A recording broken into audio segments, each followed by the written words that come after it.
l'émission qui enjaille la Guinée et qui décrypte l'actualité à 360 degrés.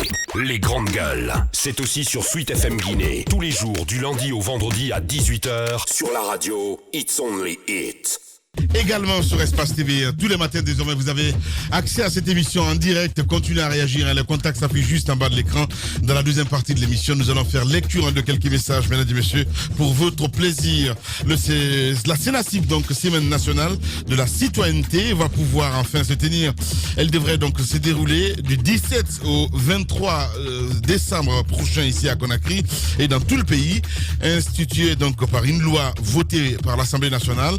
La Sénacip est un grand moment d'éveil de conscience et de sensibilisation, dit-on, sur les droits et devoirs des citoyens, prévu donc en principe dans la première semaine du mois de novembre tous les ans.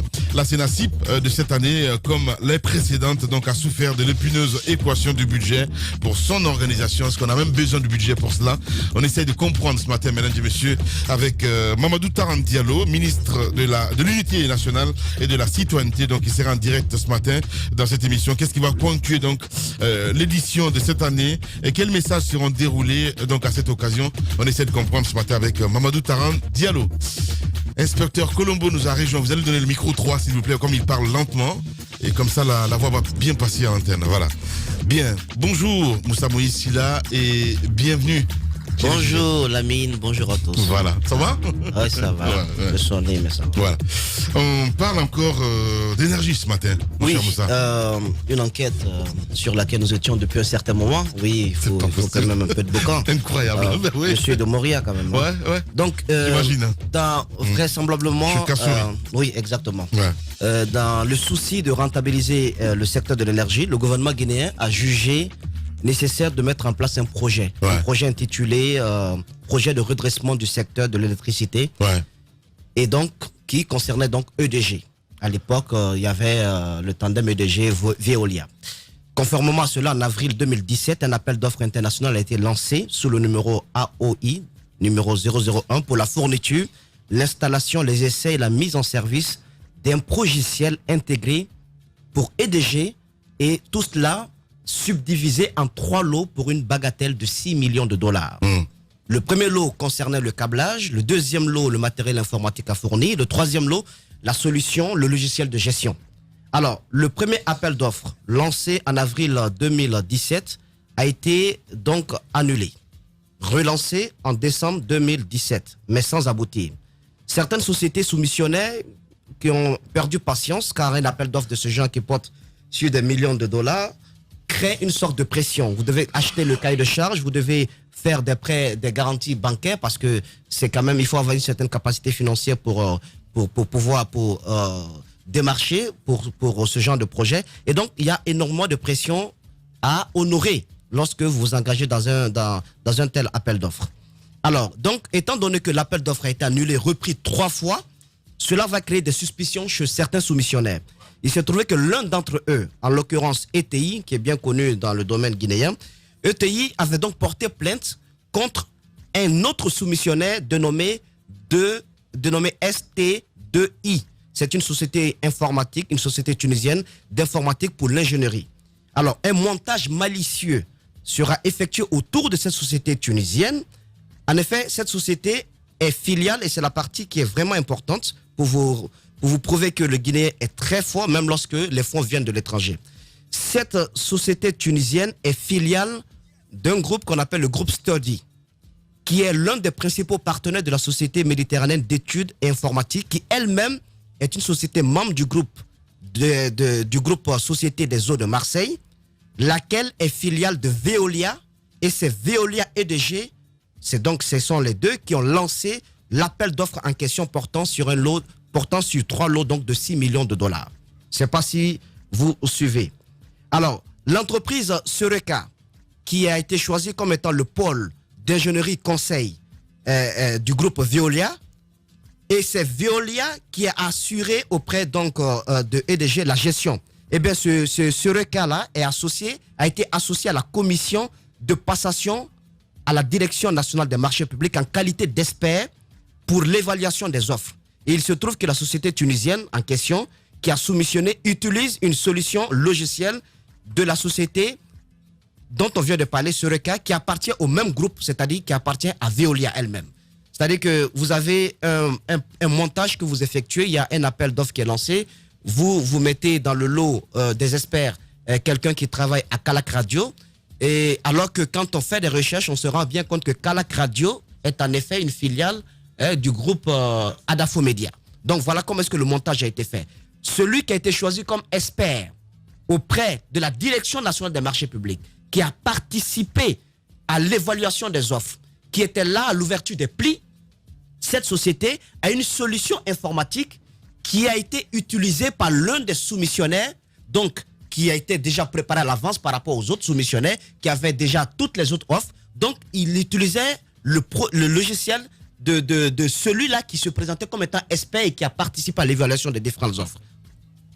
Alors, donc, cela a été fait et la société tunisienne a été démasquée. Face à cette situation, l'autorité de régulation des marchés publics, à travers son conseil et son comité de règlement des différends et des sanctions, va prendre la décision numéro 005/2018 le 7 septembre 2018. Une décision dans laquelle il est fait mention de l'influence, il a été établi qu'il y a une influence Soreca Veolia et de leur intérêt direct dans le processus d'évaluation. La Direction nationale des marchés publics va alors valider l'attribution, parce qu'il y avait 3 lots, donc il y avait 3 sociétés majeures qui étaient concernées. Donc la Direction nationale des marchés publics, face à ce constat, à ce conflit d'intérêts, va valider l'attribution provisoire du lot 2. Le lot 2, donc qui portait sur le matériel informatique, la Direction nationale va dire d'octroyer ce lot 2 à l'entreprise Softnet, tel que décidé par la commission de passation, et ordonne la poursuite de la procédure en ce qui concerne Softnet. C'est une société un peu du côté qui a son siège du côté de Burkina Faso et qui est dans les solutions informatiques aussi. La Direction nationale des marchés publics va ordonner également à EDG la relance d'un appel d'offres ouvert relatif au lot 1 et au lot 3. Parce que c'est là-bas où il y a eu des problèmes, où il y a eu ce conflit d'intérêts. Enfin, la décision de la Direction nationale va rejeter les observations et les recommandations de la Banque mondiale. Parce qu'entre-temps, et c'est la question que je me pose, c'est de quelle Banque mondiale il s'agit? Parce que l'on parle quand même, tenez-vous bien, à la date du 29 mai 2018, le chargé de projet de la Banque mondiale, auprès donc de Veolia EDG, du nom de Rachid Abdoul, va écrire un courrier dans lequel il va faire des recommandations. Il va demander de poursuivre la procédure avec l'entreprise ETI pour le lot 1. Il va demander de déclarer conforme les offres de la 2S, de la ST2I, c'est-à-dire la société tunisienne qui a été épinglée pour avoir des liens assez étroits avec celui-là qui était l'expert qui évaluait les offres et tout cela. La Banque mondiale, donc en tout cas le chargé de projet de la Banque mondiale, va demander de déclarer conforme les offres de cette société-là pour le lot 3.1. C'est-à-dire qu'il va subdiviser même le 3e lot en trois lots. Il va demander de poursuivre la procédure avec les offres encore de cette même société tunisienne pour les sous-lots 3A et 3B. Ce courrier venant du chargé de projet de la Banque mondiale, la question que je me pose, est-ce que ce courrier engage la Banque mondiale elle-même? Comment une institution qui prête de l'argent pour financer un projet appartenant à un État souverain peut interférer dans la procédure de passation du marché? C'est la question que je me pose. Et fait un peu plus grave à mes yeux, pourquoi le chargé de projet de la Banque mondiale n'a pas pris en compte le scandale autour de cette société tunisienne, tout ce qui a été révélé, confirmé par la Direction des marchés publics? Pourquoi il a passé outre toutes ces observations qui ont été faites jusqu'à ordonner de déclarer conforme ou de recommander qu'on déclare conforme les offres de celle-ci?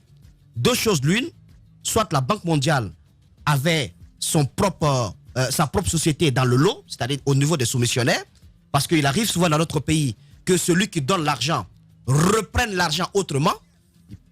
Il donne, je vous prête 10 millions de dollars, faites un appel d'offres, mais dans l'appel d'offres, les sociétés qui vont soumissionner, il se trouve, et ça se passe très souvent dans notre pays, il se trouve que le bailleur a lui-même sa petite société cachée dans l'homme, qui va être bien coaché, qui va avoir toutes les données et qui fera la meilleure offre. Donc, on reprend l'argent qu'on a prêté au pays autrement.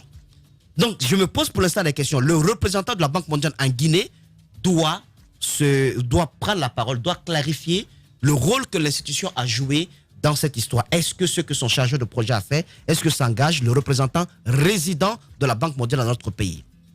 Alors, la décision qui a été prise par la Direction nationale des marchés publics disant de donner provisoirement, d'attribuer provisoirement les marchés à la société Softnet, parce qu'il faut quand même rappeler que l'attribution provisoire des marchés relève de la compétence exclusive de la Direction nationale des marchés publics. L'article 9 du Code des marchés publics le souligne amplement. Cette autorité a validé l'attribution provisoire du lot 2, qui n'était pas du tout litigieux. La Direction nationale va dire de donner ce lot provisoirement à l'entreprise Softnet, tel que décidé par la commission de passation, et ordonner la procédure en ce qui concerne Softnet. Cette décision, qui devrait normalement s'imposer à tous, n'a pas du tout été appliquée. Et puisque la transparence, quand on parle de passation, d'appel d'offres, nous sommes dans le domaine de la transparence. Et puisque cela ne marchait pas, on va contourner un tout petit peu la procédure à la matière. J'ai en ma possession un courrier-réponse du ministère de l'économie et des finances. Dans ce courrier datant du 6 mai 2019, le ministère de l'économie va rejeter une demande d'autorisation de EDG au ministère portant sur l'attribution par une procédure de gré à gré du même marché. Il sera opposé au directeur de EDG par le ministère de l'économie et des finances le fait que ce sont les règles et procédures de la Banque mondiale qui s'appliquent et que l'usage de la procédure d'entente directe, donc de gré à gré pour la passation d'un marché, requiert l'accord préalable du bailleur. Ça, c'était le courrier date du 6 mai. Le 10 mai 2019, le ministre de l'Énergie, lui, va adresser un courrier à monsieur l'administrateur général de EDG pour lui demander simplement d'annuler toute la procédure en engageant une procédure d'attribution d'entente directe des 3 lots aux soumissionnaires qui avaient été jugés conformes suite aux recommandations de la Banque mondiale. Alors, ce courrier étant fait, le 15 mai 2019, l'administrateur général d'EDG Veolia adressera à son tour un courrier à tous les soumissionnaires pour les informer que cette procédure qui date quand même de 2017 est annulée. Donc 2 mois après, parce que tu parles du 29 mars, là, c'est bien cela? Oui, non, la procédure a commencé en 2017. Là, je vous parle de 2019, là, du mois de mai 2019. Donc, Veolia, à son tour, va écrire à toutes les sociétés pour dire nous annulons complètement toute la procédure pour passer à autre chose. Passer à autre chose signifie quoi? Si Veolia respectait la décision qui a été prise, au moins par le ministre de l'énergie, qui a dit quand même de donner aux sociétés qui avaient été jugées conformes par la Banque mondiale, normalement la société Softnet aurait dû avoir son lot 3. Son lot 3. Et on aurait pu procéder à autre chose, c'est-à-dire aux recommandations de la Banque mondiale qui consiste à donner même un lot à la société tunisienne, même si elle a été déclarée complice, coachée par l'un des experts qui a pris part aux appels d'offres. À ce jour, aucune de ces décisions n'est appliquée. C'est-à-dire que l'argent, les 6 millions de dollars, on a trouvé un autre moyen de l'utiliser. La Banque mondiale, j'apprends qu'elle a demandé un audit de cet appel d'offres. Mais pour l'instant, qu'est-ce qu'on fait?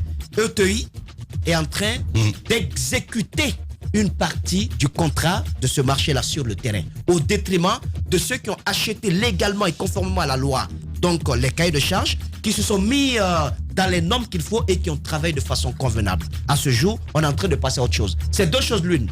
Soit la Guinée, la Banque mondiale, pour se laver de tout soupçon, puisqu'elle a demandé un audit de ce qui s'est passé, soit la Banque mondiale ne va pas donner les 6 millions de dollars pour financer un tel projet parce qu'il y a énormément de doutes là-dessus. Comment pour un petit appel d'offres de 2017 à ce jour, on n'est pas capable quand même de faire aboutir la procédure? Comment on peut mettre de côté les recommandations de l'autorité quand même?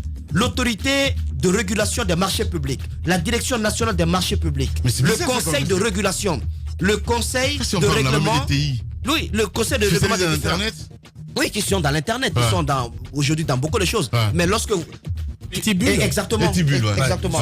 Donc ils font aussi, c'est l'opérateur local. Oui, dans le cadre du recensement des électeurs. Exactement. Il y a, ça, c'est une autre paire de manches dont nous parlerons dans les jours à venir. Mais comment on peut mettre de côté toutes ces entités et appliquer autre chose qui n'a absolument rien à voir? On a envie de prendre le montant, les 6 millions de dollars dans le budget national de développement pour financer ce projet, parce qu'il est plus facile à ce niveau de magouiller et de se partager les intérêts. La Banque mondiale veut se laver de tout soupçon, elle demande un audit. Mais en attendant, c'est la Guinée qui perd ces 6 millions de dollars qui étaient tout de même disponibles. Le travail que fait ETI sur le terrain, c'est avec quel argent aussi? C'est la question qu'on se pose. C'est l'une des questions que je me pose. Et pourquoi on n'a pas appliqué appliquer la décision qui a été donnée, qui a été prise par la Direction nationale des marchés publics, par l'autorité de régulation des marchés publics. Lamine, c'est l'expression c'est un bout de ce qui se passe dans le secteur de l'énergie. Cette situation est symptomatique de tout ce que nous vivons. On parle de manque d'énergie, on parle de manque de courant dans nos domiciles, mais les raisons se trouvent là. C'est qu'on bypasse complètement les procédures, on met de côté la loi, on les piétine et on passe à autre chose. Même quand vous attendez en Guinée, appel d'offres international, tenez-vous bien, ça peut être marché de gré à gré et d'entente directe. Voilà. Allez, on reviendra dans la deuxième partie, on parlera citoyenneté, mesdames et messieurs. Longtemps, j'ai cherché d'où provenait cette force. Cette force qui nous pousse à rentrer dans l'arène. À balayer d'un revers la pression qui nous submerge. Une détermination de fer dans un gant de velours. Écouter, motiver, recadrer, ajuster sans cesse les moindres détails, les petits riens qui transforment les rêves en exploits. Pour certains, cette force vient d'en haut. Pour d'autres, elle vient de l'intérieur. C'est ce qui nous rassemble, ce langage qui nous unit, ce qui nous permet d'amener une équipe vers le succès, sous les applaudissements de nos fans. J'ai longtemps cherché d'où provenait cette force, et la réponse est une évidence. Adafo Media, l'excellence, la perfection, la précision, la référence de la sous-région. Adafo Media, le futur, vivons-le ensemble.